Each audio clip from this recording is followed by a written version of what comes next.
Hey everyone, this is Pastor Bryan Ross from Grace Life Bible Church in Grand Rapids, Michigan, and I want to come to you this week with my weekly midweek video. This week we are featuring again my book, Don't Pass Over Easter, a New Defense of Easter in Acts 12:4. So Easter is in a few days. Today's Wednesday, March 31st. Easter is just in a couple days on Sunday, April 4. And so this month we've been featuring this book in my studies that I've been doing here midweek. Before we go too much further into this video, if you're new to our YouTube channel, I'd like to ask if you would consider subscribing and hitting the alert button. That way that you guys can get updates and stay current with the content and the different studies that we're doing here, both at the church on Sundays and then from my office here during the middle of the week. So this week, and I also want to remind you about our Rumble channel. So those of you that are into alt tech sites, the church has established this Rumble channel, and hopefully we never need to rely on it exclusively, but we have established this. And I just want to thank those of you who have subscribed. Last week when we started, we only had 19 subscribers, and now we have 38 as of this morning on our Rumble channel. So we want to thank those of you that have signed up for that. This morning, I actually want to talk a little bit about Acts 12:4 and Don't Pass Over Easter. I've been kind of promoting this book. A while back, I did a short, 6-minute video, but didn't really say a whole lot. And so I want to kind of thread a needle here on kind of giving you a little bit more information, but not giving you everything that is contained in the book. So let me start off by giving you a little bit of history. Back in 2017 at the church, I taught a 3-part study on this issue, Acts 12:4, Don't Pass Over Easter, Why Everything You Thought You Knew Was Wrong. And I did that at the end of March, beginning of April of 2017, leading up to Easter that year. And all 3 of these were taught in the adult Sunday school class. And these were kind of microcosms of what we are doing in our main adult Sunday school class, where we've taken a lot of time, set a lot of time aside to study the inspiration, preservation, the canonicity, the transmission, and the translation of God's word into English, with an emphasis on the fact that the King James Bible is God's word for English-speaking people, which obviously is a position that, not everybody agrees with, and of which Acts 12:4, Easter and Acts 12:4 is a real sticking point for a lot of folks. So let's just go look at that quick. So my book, before I do that, my book, Acts 12:4, Don't Pass Over Easter, New Defense of Easter in Acts 12:4, was the fruit of this 3-part study that we did at the church in 2017. The book was published last year in last year in the spring of 2020 by Dispensational Publishing House. And you can pick up a copy of that direct from the publisher, or you can order one from in Kindle format or from Amazon. So the book is the culmination of the studies that I did at the church in 2017 here in this 3-part series. Again, at the time I titled it Acts 12:4, Don't Pass Over Easter, Why Everything You Thought You Knew Was Wrong. So let's just look at Acts 12:4 and just kind of get the lay of the land just briefly about what the issues are here with this verse. So if we start in Acts 12, verse 1, it says, Now about that time, Herod the king stretched forth his hands to vex certain of the church. So this would have been the Jewish kingdom church, the little flock church of the early Acts period. And he killed James, the brother of John, with the sword. So Herod's intention is to vex them, and the way he's going to do it is that he kills James, the brother of John, with the sword. And because he saw it pleased the Jews, so the killing of James, the brother of John, with a sword pleased the Jews. All right? Herod's wanting to vex them. He sees that it pleases some of the Jews. Now, the Jews here would have been the religious leadership of the nation of Israel, right? Those that were in charge of the nation, the Pharisees, Sadducees, those members of the Jewish Sanhedrin, etc., right? So when Herod sees that the killing of James, the brother of John, with the sword, that it pleased the Jews, he proceeded further to take Peter also. Now, the parentheses we have then were the days of unleavened bread. And when he had apprehended him, he put him in prison and delivered him to 4 quaternions of soldiers, to keep him, intending after Easter to bring him forth unto the people. So we have the word Easter here. If we just do a little bit of digging, I'm going to turn the tools on, and we're going to look here at the word Easter as it appears in the text, okay? So here's the word Easter. You see it's a translation of the Greek word Pascha. So I'm going to go ahead and load that for you, and we're just going to make a real sort of basic observation. So all of the times the Pascha occurs in the text of the King James Bible, every single time you'll notice that it's translated as Passover, except this one time here in Acts 12:4. Of all the occurrences of Pascha, the Greek word Pascha in the New Testament, all of them are rendered Passover by the King James Bible translators, except this one time here in Acts 12:4. So now that, of course, is going to mean a couple things. Number one, it means that critics of the King James Bible, or doubters of its inerrancy, or the fact that it's the final authority for English-speaking people, they'll look at that and you'll say, see, well, that's a mistranslation. Easter should have been Passover. Every other time it was Passover. Why did they render it Easter here this one time in Acts 12:4? And then, of course, you're going to have your King James defenders now that are going to come into the discussion, and they're going to seek to defend that exact word. They're going to seek to defend it as Easter. Now, the classic defense of the King James reading Easter here, in my opinion, is found in the 1989 publication by Dr. Samuel C. Gipp, The Answer Book. And there's a question, that book is written in sort of a question and answer format. And there's a question, the second question of the book is related to the rendering of Easter here in Acts 12:4 and whether or not that's a mistake. So modern version advocates will point to this and they'll say, see, that's a mistake. It should have been Passover. King James defenders will say, no, Easter is the only correct rendering. All right. So what Gipp essentially says, and if you want more information on the explanation, I encourage you to watch either this 3-part series, which I'll put a link to in the description, Don't Pass Over Easter, or buy a copy of the book. The book is the most streamlined, concise presentation of the information that you're going to get, at least from me. So again, you could either watch that here or you could buy it and read it in the book. So let me just talk to you about what's going on in a nutshell. So what Gipp essentially says is that Easter is the only correct way that it could be rendered, and that if it was Passover, it would have been a mistake. And the reason he says that, if you look here in verse 3, it says, then were the days of unleavened bread. So the reasoning goes that Peter is arrested during the days of unleavened bread, and that Easter is a pagan holiday, and Herod, the king, the pagan king, is going to hold Peter then until after the celebration of his own pagan holiday of Easter later in the month, when then he'll bring him forth unto the people. Okay, that is essentially what the classic mainline argument or defense of the word Easter is. So then it's said that, well, Passover happens before unleavened bread, and the only day ever in the Bible that is referred to as the Passover is the 14th.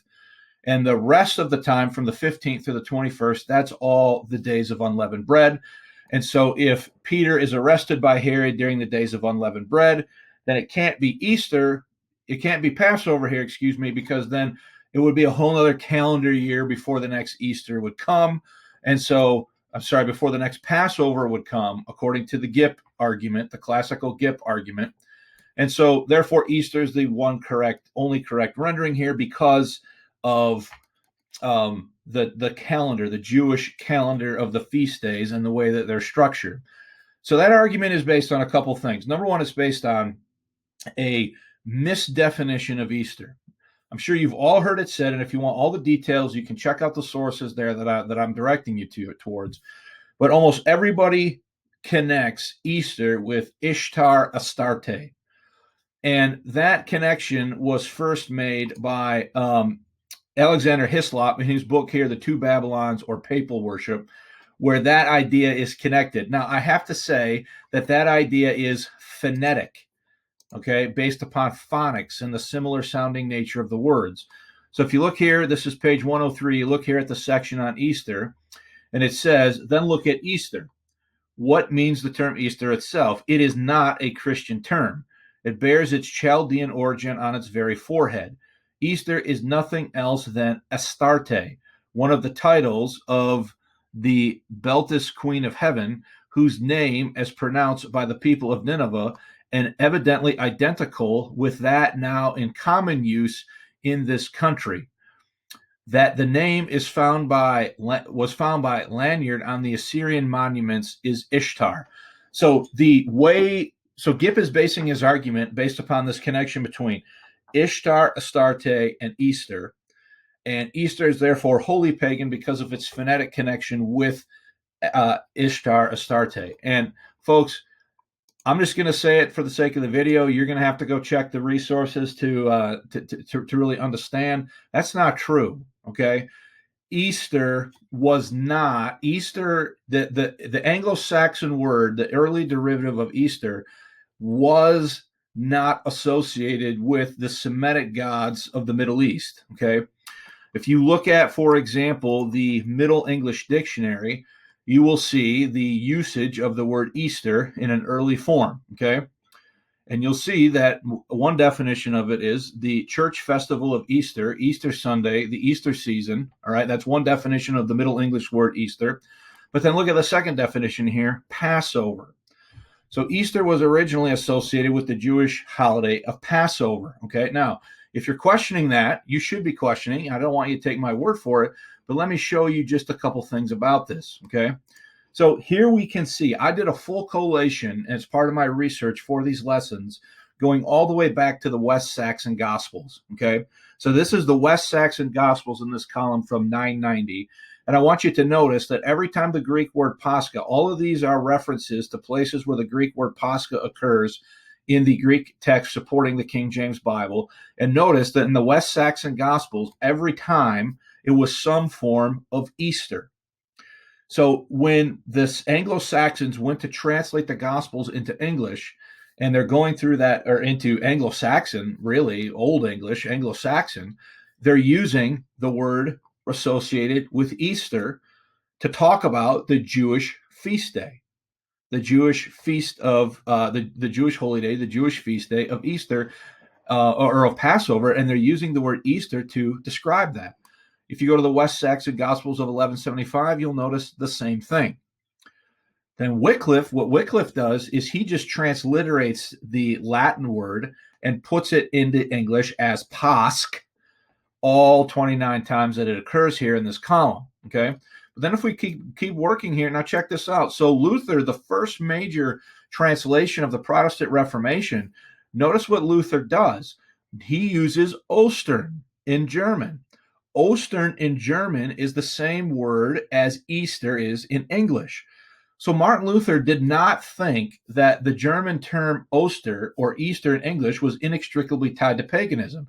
In fact, when he's translating the Textus Receptus of the Greek text of Erasmus into German, every single time Pascha occurred in the Erasmine text, Luther puts some form of Oster or German, the German word for Easter, into the text. So Luther does not believe that Easter or Ostern in German is inextricably tied to paganism. Now, when we continue working our way across this, notice that Tyndale, in the first printed edition of the English New Testament from 1526, notice that 26 times he is using the term Easter to describe the Jewish feast day of Passover. 26 times of the 29 times. The 3 times he used Paschal, Tyndale did, as you can see very clearly from this list. So if Tyndale believes that Easter is a holy pagan word, like Hislop is trying to get us to maintain here in his book, then why in the world is Tyndale, why is Luther, why is Tyndale, why are any of these early translators doing what they're doing? So you can come over here and see Coverdale, 1535. You can see that every time except one time, Coverdale is using Easter to talk about the Jewish feast. Same thing with Matthew's Great Bible. Okay, now let's come down a little bit further here and let's look at the Old Testament. So let me just go back up and make a point here. So check out again Tyndale, 1526 New Testament. He's using Easter to talk about the Jewish feast.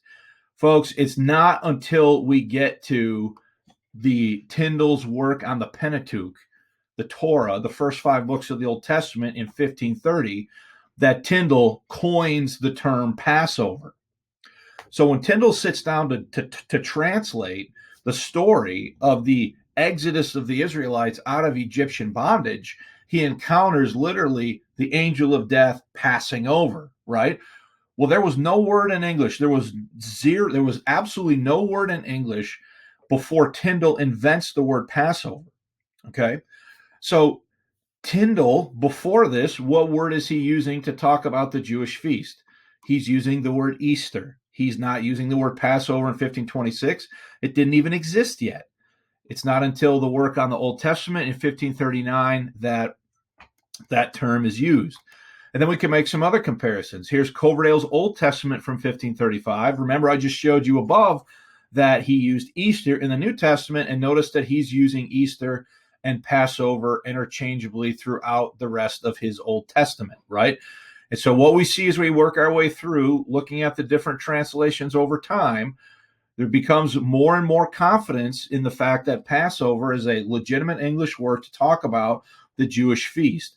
In those same Bibles, though, you'll notice, if we go back up here, working your way through, that there is still a strong connection in the New Testament between the Greek word Pascha in the preserved Greek text with the word Easter in the English text to talk about the Jewish feast, okay? So there's a lot of stuff to keep straight here, and I'm just skimming the surface about what's available to you if you want to check out this series of studies here on the church's website. Again, I'll put this in the comments, or if you want to read the book, okay? And again, the book is a more streamlined interpretation. So how do we get to this interpretation that it has to be Easter, and that Easter here is talking about a pagan thing, when I've showed you a lot of evidence, albeit very quickly, that Easter was related to the Jewish feast of Passover? We can see this in Middle English. The second definition of the word is the Jewish Passover, all right? But we can also see this in modern English. So here is the second definition in the Oxford English Dictionary for the word Easter. Here it is, Easter number 2. Notice that it equals Passover. Now in Jewish Easter, or with contextual indication. So then if you go to, so here's what we've done. So if you go then and look up Passover 1 in the Oxford English Dictionary, senses relating to the Jewish festival.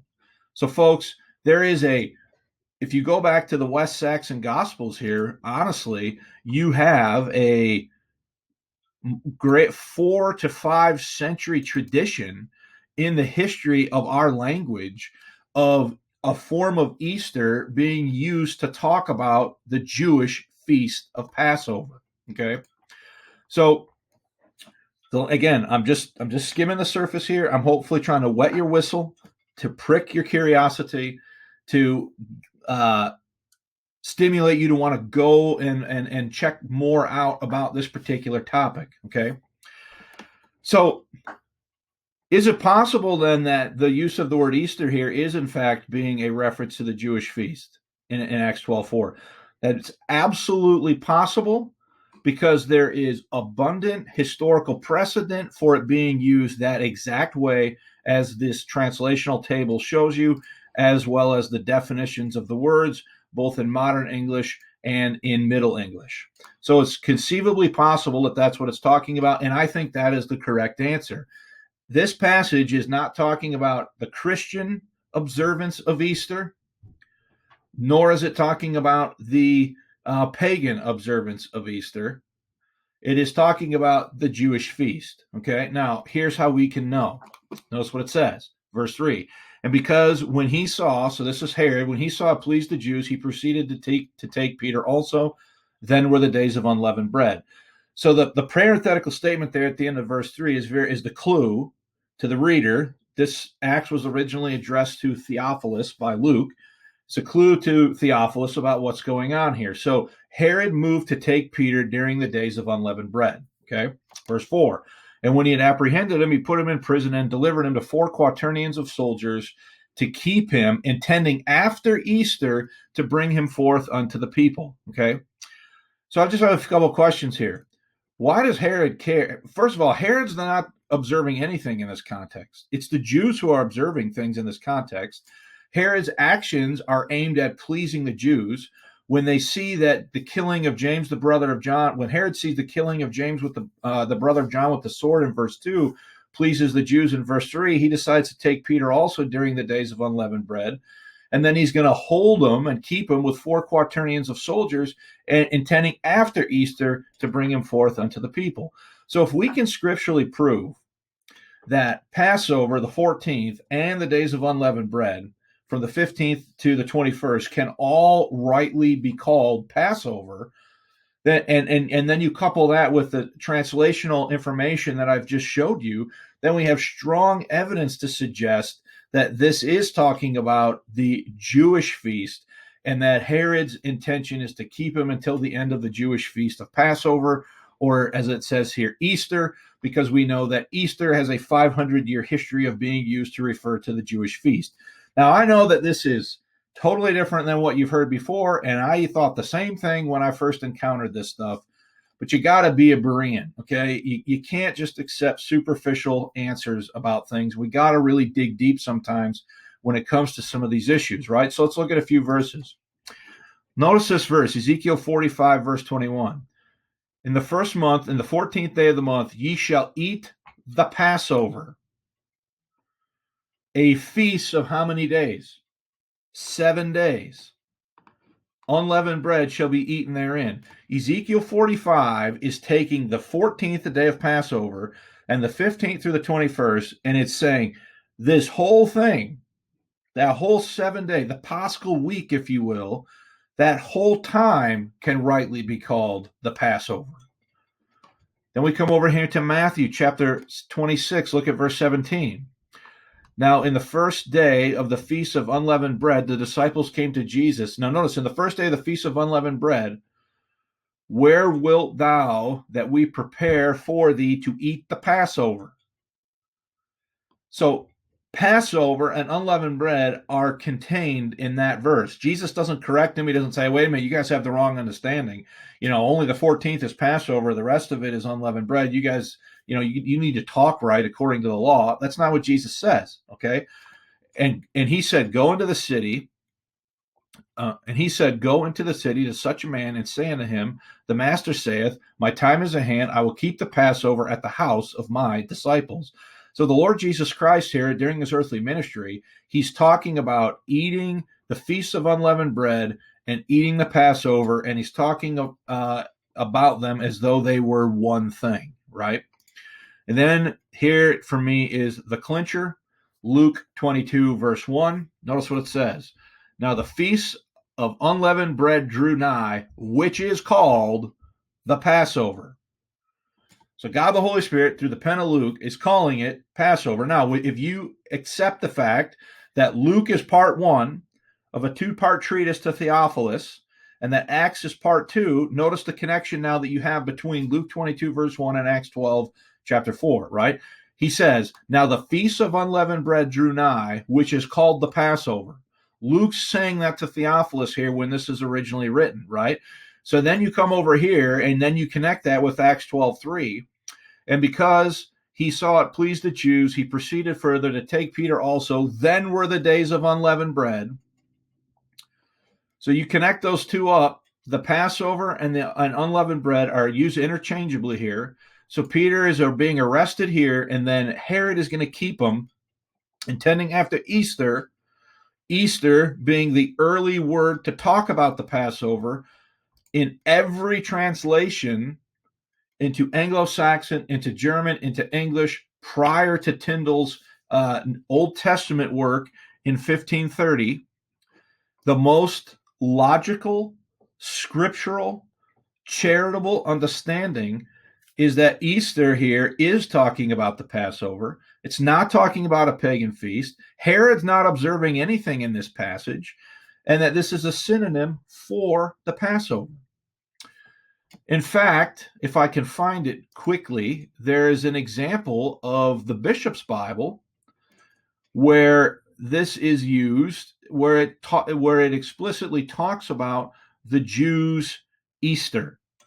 So the most charitable interpretation, and I'm not going to be able to find that quick enough. You can go through all the material that I'm going to put in the description here and find that yourself and check me out and corroborate that what I'm saying to you is accurate. But the most charitable interpretation here is that this is talking about the Jewish Passover. So I hope this has challenged your thinking a little bit. And we need to understand, listen, the Anglo-Saxon lexicon of words was derived by a group of people that were formerly pagan. So just because a word is attached to paganism in some way, shape, or form doesn't disqualify that word as a legitimate word to be used for other things, right? I mean, tomorrow's Thursday, and I'm meeting two people from church for coffee to discuss some things related to the assembly. When we do that and we meet on Thursday, are we worshiping the Norse god Thor because we're meeting on Thor's Day? That's absurd, okay? We need to not, in our defense of things, we need to not say things that don't make sense. Now, there's a lot more to say about this. I've been talking for about 25 minutes thereabouts, and that's about as long as I wanted to go. Hopefully there's enough here for you to sort of prick your interest, to wet your whistle, to go and check things out down there in the comments, okay? So again, you're going to want to look at this study, which I'll have a link to, and or you could check out the book. Don't forget about our Rumble channel. Subscribe to our Rumble channel. And then again, Grace Life Bible Church.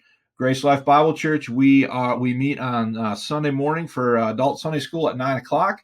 And then we have our main service at 10:40, and both of those are live streamed on YouTube and Facebook.